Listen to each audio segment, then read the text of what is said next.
This is a blizzard warning for the following county: Buchanan, Iowa. Blizzard warning in effect until midnight tonight. Blizzard conditions expected. Total snow accumulations up to 1 inch. Winds gusting as high as 60 miles per hour. The areas affected include Benton, Jones, Lynn, Buchanan, and Delaware counties. When, until midnight tonight.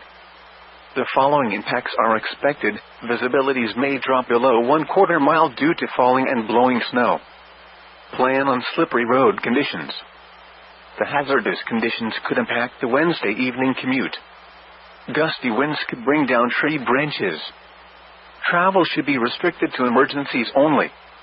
If you must travel, have a winter survival kit with you. If you get stranded, stay with your vehicle. The latest road conditions are available at 511ia.org or by calling 511. Persons should consider delaying all travel.